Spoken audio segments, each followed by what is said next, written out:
Headlines के बाद अब रुख करते हैं खबरों का। बिहार में लगातार प्रदर्शन पर उतारू नियोजित शिक्षकों को सरकार से भरोसा मिला है। डिप्टी सीएम सम्राट चौधरी से नियोजित शिक्षकों के प्रतिनिधिमंडल ने मुलाकात की। मुलाकात के बाद सम्राट चौधरी ने उन्हें सकारात्मक भरोसा दिया है और कहा है कि 2 दिनों के भीतर उनकी मांगों को लेकर निर्णय होगा। वहीं सरकार ने यह भी भरोसा दिया है कि किसी की नौकरी नहीं जाएगी। हम लोगों ने बिना शर्त राजकर्मी का दर्जा और शिक्षकों पर लगातार हो रही कार्रवाई दोनों का समाधान चाहा है। हम लोग अपने लोकतांत्रिक संवैधानिक अधिकारों के लिए जो संघर्ष करते हैं उसके एवज में हम पर गंभीर कार्रवाई की जाती है। एफआईआर दर्ज करवाया जाता है, निलंबित किया जाता है, वेतन बंद किया जाता है। तो ये भी हमारे मांग पत्र में है और बिना शर्त राजकर्मी का दर्जा तो है ही। परीक्षा नहीं देंगे। देखिए, परीक्षा को लेकर के माननीय उप मुख्यमंत्री ने आश्वासन दिया है कि 2 दिनों के अंदर इस पर निर्णय लिया जाएगा सरकार के द्वारा और हमें सूचित करेंगे और पुनः बैठक के लिए हमें आमंत्रित किया जाएगा। तो हम लोग उनके अभी दोबारा आमंत्रण के लिए या फिर सरकार के निर्णय का इंतजार करेंगे। फिलहाल हम फॉर्म नहीं भर रहे हैं। साथ ही साथ हमें यह भी आश्वासन मिला है कि शिक्षकों पर जो कार्रवाई की जा रही है उसका भी समाधान होगा। बिहार के जो नियोजित शिक्षक है, जो वर्षों से काम कर रहा है और वो दक्षता पात्रता उत्तीर्ण है और 60 वर्ष के लिए सेवा में है और उनकी परीक्षा ली जा रही है राजकर्मी बनाने के लिए, तो भाई हम सारा नियम का फॉलो करते हैं। तो फिर 60 वर्ष के लिए तो हमें परीक्षा क्यों? इसलिए हम परीक्षा नहीं देंगे, न ही परीक्षा का आवेदन करेंगे।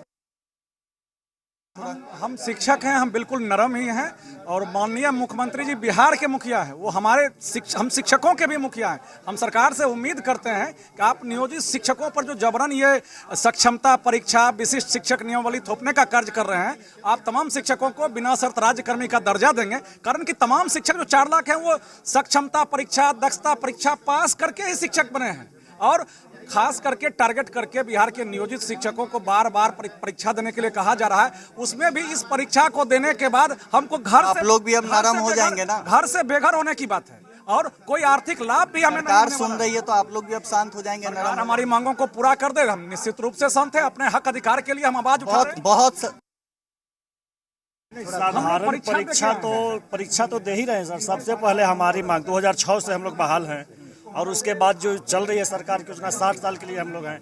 ऐच्छिक स्थानांतरण 15 साल से सारे शिक्षक मांगते रह गए।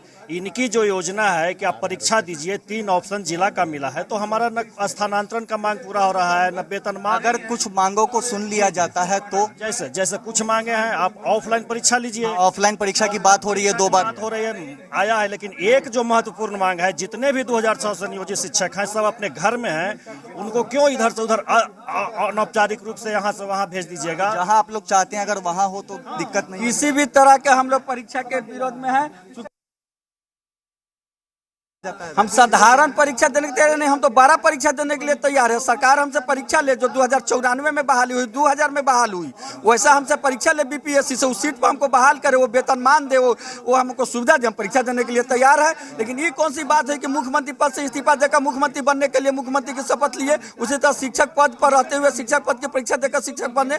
वो सरकार फर्जी वाले तो हट जाएंगे ना आप लोग। जांच से कीजिए ना फर्जी। आप एक ऐसे सिंपली कह दीजिए किस आधार पे फर्जी है। कोई जांच होगी, निगरानी की जांच चल रही है ना 5-6 सालों से, आप उसके आधार पर निकालिए। क्या परीक्षा कोई पैमाना है फर्जी जांच करने का? परीक्षा से फर्जी जांच नहीं होती है, फर्जी जांच होती है सर्टिफिकेट से। आप सर्टिफिकेट की जांच कीजिए, जिनका फर्जी सर्टिफिकेट को निकाल दीजिए। नॉर्मल परीक्षा होगी उससे भी आपत्ति है? देखिए, नॉर्मल और एबनॉर्मल की बात ही नहीं है। बात है कि आप परीक्षा क्या कह के ले रहे हैं कि राजकर्मी बनने के लिए, और नाम रख दिया है आपने सक्षमता परीक्षा। तो क्या हमारी योग्यता आज तक नहीं थी? हम बिना योग्यता के शिक्षक बने हुए थे, बिना योग्यता के ही पढ़ा रहे थे। तो इस तरीके से हमारे योग्यता पर जो प्रश्न खड़ा किया जा रहा है उस पर हमें आपत्ति है। मैं यहाँ से बोल रहा हूँ कि हम लोग का भी मुद्दा उठा था, जिसका जो कि शारीरिक शिक्षक, नियोजित शारीरिक शिक्षक हैं। और नियोजित शिक्षकों से पहले बात कर लेते हैं। सरकार से हमारी जो माननीय उप मुख्यमंत्री सम्राट चौधरी से मेरा एक ही डिमांड हुआ है कि हम बिना शर्त राज्यकर्मी का दर्जा देने पर आप माननीय मुख्यमंत्री जी से सहमति बनाइए और विषय से विषयांतर, माने मीडिया बंधु से भी चाह रहे हैं कि विषय से विषयांतर नहीं हो। हमारी ऐच्छिक स्थानांतरण अब बिना शर्त राज्यकर्मी का दर्जा के लिए हम लोग आज 13 फरवरी को पूरे बिहार के लाखों शिक्षकों ने चट्टानी एकता का परिचय देते हुए बिहार शिक्षक एकता मंच के माध्यम से हमने धरना दिया था। आपका क्या सवाल है सरकार से? या फिर सरकार से हमारा स्पष्ट सवाल है, कोई भी अगर फर्जी बहाली की बात करते हैं तो फर्जीवाड़े का आरोप तो बीपीएससी बहाली में भी लग रहा है, तो क्या उनकी परीक्षा फिर आप यूपीएससी से लेंगे? तो ये फर्जीवाड़े की बात ना करें, ये शिक्षकों का अपमान है। आपके प्रदेश अध्यक्ष यहाँ कहते हैं कि हम ससम्मान सभी बातों को सुनेंगे और आपकी समस्याओं का समाधान करेंगे, और दूसरी तरफ जो लोग इस तरह का सवाल उठा रहे हैं कि फर्जी बहाली तो नौकरी दिखाओ, सर्टिफिकेट पाओ, ये सब बेईमानी बातें हैं। जिनकी नौकरी सर्टिफिकेट के आधार पर हुई थी वो भी तो मेरिट पॉइंट है। क्या 10th और 12th के मार्क्स के आधार पे मेरिट पॉइंट नहीं बनता है? उसी मेरिट पॉइंट के आधार पे बहाली हुई, और फिर जब इस तरह के प्रश्न उठे तो दक्षता परीक्षा हुई। 2012 के बाद जो 1.5-2 लाख शिक्षक बहाल हुए वो सब टीटी परीक्षा देके पास हुए, बहाल हुए। सवाल क्या चाहते हैं, छोटा सा रिएक्शन चाहेंगे? सीधी बात है कि हमें राज्यकर्मी का दर्जा चाहिए। राज्यकर्मी के दर्जा के नाम पे ये शोषणकारी जो